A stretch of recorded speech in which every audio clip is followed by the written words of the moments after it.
नमस्कार, तुमचं सर्वांचं आपल्या नवीन व्हिडिओमध्ये स्वागत आहे। असे अनेक कलाकार आहेत जे एकाच मालिकेमध्ये एकमेकांना भेटतात। त्यांच्यामध्ये मैत्री होते, या मैत्रीचे रूपांतर प्रेमात होते व ते शेवटी खऱ्या आयुष्यात एकमेकांचे जीवनसाथी बनतात। या व्हिडिओमध्ये आपण असे कोणते कलाकार आहेत ज्यांचे एकाच मालिकेमध्ये काम करत असताना प्रेम झाले व नंतर त्यांनी खऱ्या आयुष्यात सुद्धा एकमेकांशी लग्न केले हे पाहणार आहोत। तर व्हिडिओला सुरुवात करूया।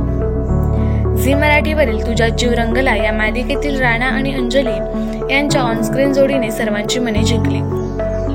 राणा आणि अंजलीची भूमिका साकारणारी अक्षय देवधर आणि हार्दिक जोशी यांनी 2 डिसेंबर 2022 रोजी लग्न केले। राणादा आणि पाठकबाई मालिकेप्रमाणे खऱ्या आयुष्यातही एकमेकांचे जोडीदार झाले। तू अशी जवळी राहा या मालिकेमध्ये तितिक्षा तावडे आणि सिद्धार्थ बोडके मुख्य भूमिकेत होते।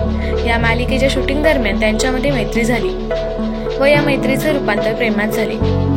तितिक्षा तावडे आणि सिद्धार्थ बोडके यांनी खऱ्या आयुष्यात एकमेकांशी लग्नगाठ बांधली। अमृता बने आणि शुभंकर या दोघांनी कन्यादान या मालिकेमध्ये नवरा बायकोची भूमिका साकारली। या मालिकेदरम्यान त्यांच्यामध्ये प्रेम झाले व नंतर त्यांनी खऱ्या आयुष्यात सुद्धा लग्न केले। सखी गोखले आणि सुव्रत जोशी यांनी दिल दोस्ती दुनियादारी या मालिकेमध्ये एकत्र काम केले। या मालिकेदरम्यान ते एकमेकांच्या प्रेमात पडले व खऱ्या आयुष्यात सुद्धा त्यांनी एक लग्नगाठ बांधली। योगिता चव्हाण आणि सौरभ चौगुले यांनी जीव माझा गुंतला या मालिकेमध्ये एकत्र काम केले।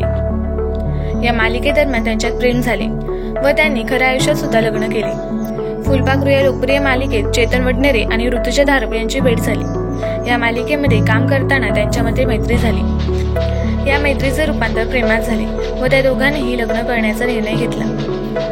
शिवानी सुर्वे आणि अजिंक्य नानावरे यांनी तू जीवाला गुंतवावे या मालिकेमध्ये मुख्य भूमिका साकारली। या दरम्यानच ते एकमेकांच्या प्रेमात पडले व खऱ्या आयुष्यात लग्नबंधनात अडकले।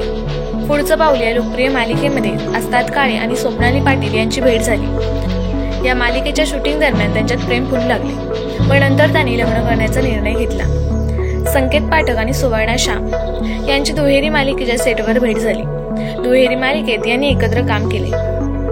एकत्र काम करत असताना ते एकमेकांच्या प्रेमात पडले व 6 वर्षाच्या डेटिंग नंतर त्यांनी लग्न करण्याचा निर्णय घेतला।